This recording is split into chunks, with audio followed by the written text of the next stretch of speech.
the Bible Study Podcast, episode 191. Today, the Bible Study Podcast continues the study of Revelation with Revelation 10.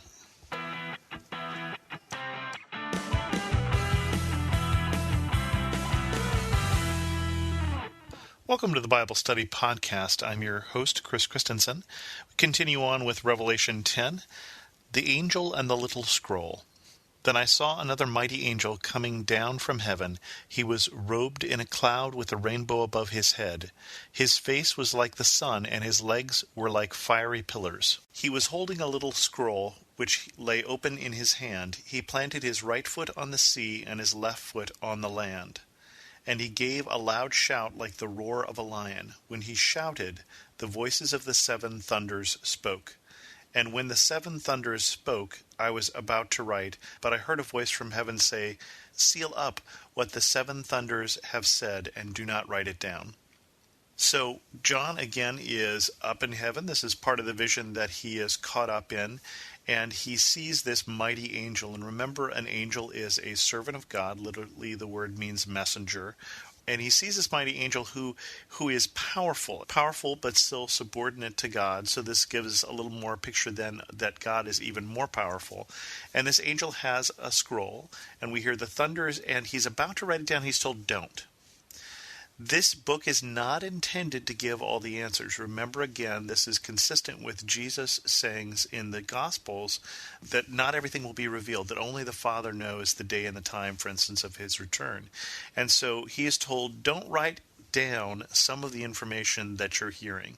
You're getting this glimpse of what's going to happen, but only tell some of it. And of course, that which he tells it in this cryptic fashion. I think sometimes he didn't have the words to describe what he's seeing, and probably didn't understand himself what he was seeing. He's just seeing these visions and relating them to us. But this specific time, he's actually told, don't give the whole story. Interesting. But again, the purpose of the letter is to reinforce the notion for a church under persecution that God is in control, and that everything that they're going through will eventually play out. It will play out in the last days. Then the angel I had been seen standing on the sea and on the land raised his right hand to heaven, and he swore by him who lives forever and ever, who created the heavens and all that is in them, the earth and all that is in it, and the sea and all that is in it, and said, there will be no more delay. But in the days when the seventh angel is about to sound his trumpet, the mystery of God will be accomplished, just as he announced to his servants, the prophets. So this is a time when everything is about to finish playing out. And one of the things I like about the book of Revelation, Revelation is a tough study, as I said, and I really got into this over my better judgment because there's so much that I don't understand. There's so much that isn't understood from this book. But one of the things that I do like is this first section here that's talking about God and talks about he who lives forever and ever, who created the heaven and the earth and all that is in them, he who creates the sea and all that is in it. It is surprising to me, if you look at your hymn book, next time you're in a church, open up the hymnal after we have studied Revelation and see how many passages you recognize from Revelation have been turned into hymns. There is so much praise in this book that is looking at the power and the awesomeness and at times the awesome power of God and the terrible power of God, and it is filled with praise. And that's one of the reasons I think the church, even though we haven't understood this book, has cherished it. Then the voice that I heard from heaven spoke to me once more. Go take the scroll that lies open in the hand of the angel who is standing on the sea and on the land. So I went to the angel and asked him to give me the little scroll. He said to me, take it and eat it. It will turn your stomach sour, but in your mouth it will be as sweet as honey. And I took the scroll from the angel's hand and ate it. It tasted as sweet as honey in my mouth, but when I had eaten it, my stomach turned sour. Then I was told, you must prophesy again about many peoples, nations, languages, and kings.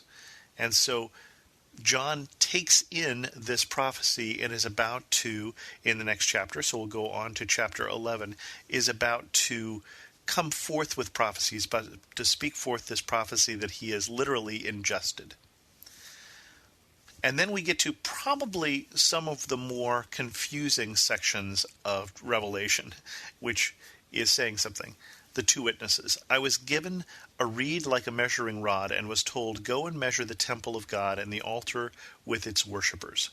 But exclude the outer court, do not measure it, because it has been given to the Gentiles.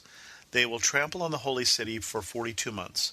And I will appoint my two witnesses. They will prophesy for 1260 days, clothed in sackcloth. They are the two olive trees and the two lampstands, and they stand before the Lord of the earth. If anyone tries to harm them, fire comes from their mouths and devours their enemies. This is how anyone who wants to harm them must die. They have power to shut up the heavens so that it will not rain during the time they are prophesying, and they have a power to turn the waters into blood and to strike the earth with every kind of plague as often as they want. Now, one interesting question comes up with this particular chapter, and it should have come up earlier, but it certainly comes up in Revelation 11, and that is, when is this book written? There's an early manuscript that says from the 2nd century that this book was written in 68 AD. If it's written in 68 AD, that would be pre the destruction of the temple, in which case these verses, as they talk about the destruction, as they talk about the temple, may in fact have been talking about the temple in the 1st century. There's other evidence for this. For instance, in the letters to the churches, there were mention of the Judaizers. Well, there would be no Judaizers after the destruction of the temple and the dispersion of the Jewish people. And again, we'll see more evidence for this when we start talking about the beast, which comes later on. But there's a good evidence, but not a general agreement, that this book is written before the destruction of the temple. Again, other scholars put it afterwards, in which case we're definitely talking about either something spiritual or we're talking about something in the far future.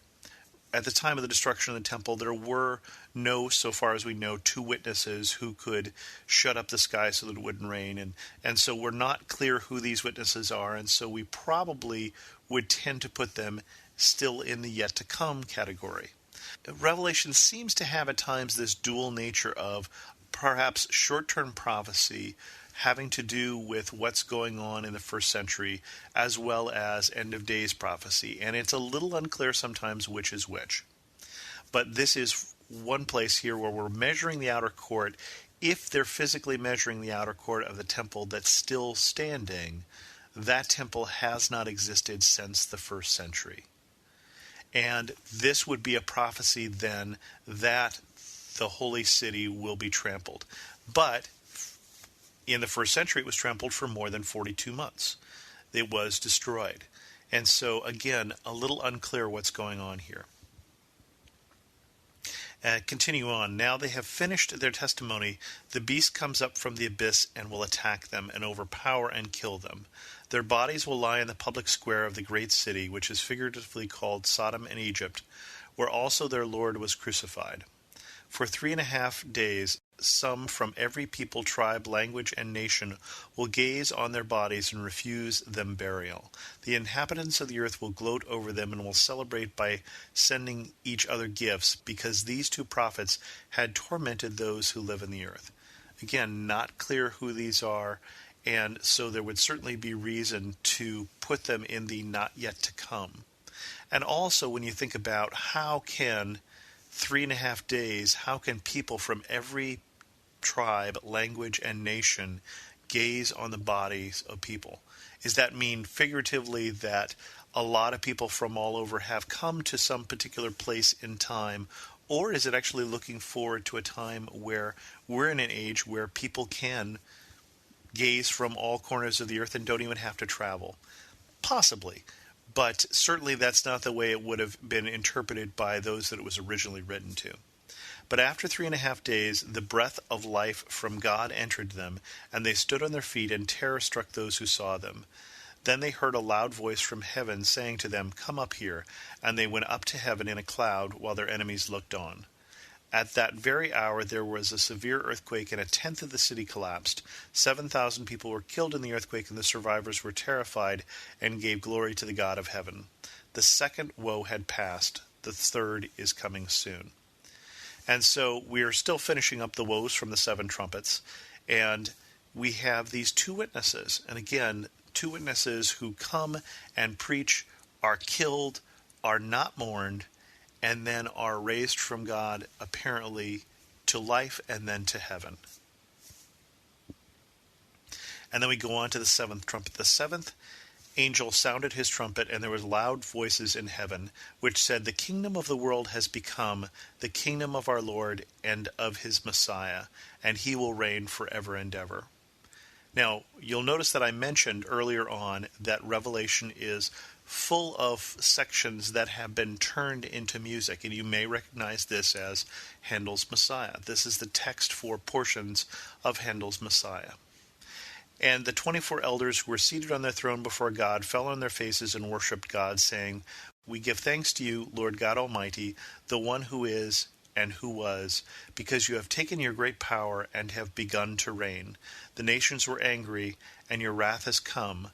The day has come for judging the dead, and for rewarding your servants the prophets, and your people who revere your name, both great and small, and for destroying those who destroy the earth." Then God's temple in heaven was opened, and within his temple was seen the ark of his covenant, and there came flashes of lightning, rumblings, peals of thunder, an earthquake, and a severe hailstorm. So again, we jump back to heaven, and we'll jump around a fair amount in this book, but we jump back to heaven and we see the worship of the 24 elders who we saw previously in this book. And again, this just lyrical praise of God. This praise of God, again, a God whose will eventually prevail. A God who is coming in judgment. Again, words of hope for a church that is under persecution. And then we get this interesting last little verse here in this chapter that was put into this chapter by those who organized this book into chapters, as the temple opens up in heaven and we see the Ark of the Covenant. Now, you may or may not have heard, but in Ethiopia they still say they know where the Ark of the Covenant is and that it's residing in one particular church in that country. Whether or not that is the case here, we see the Ark of the Covenant, which is symbolic of that first covenant between God and his people. And as it's revealed, again, we get this revelation of the power of God. Lightning, flashes of thunder, earthquake, and severe hailstorm. This book is just filled with the symbolism that gives us, again, hope in the power, authority, and eventual judgment that God will bring to a church that needs it. With that, we're going to end this episode. If you have any questions, feel free to send an email to host@thebiblestudypodcast.com or leave a comment at thebiblestudypodcast.com. And as always, thanks so much for listening.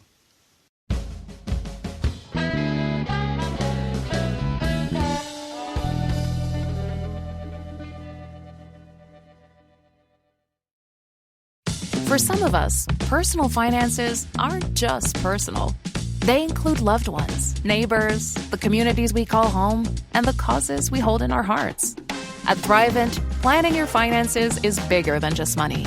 We help you put your plans into motion and faith into action so you can do more for the ones in your heart. Because sometimes all you need to make a difference is someone to help you make it happen. Thrivent, where money means more. Connect with us at Thrivent.com.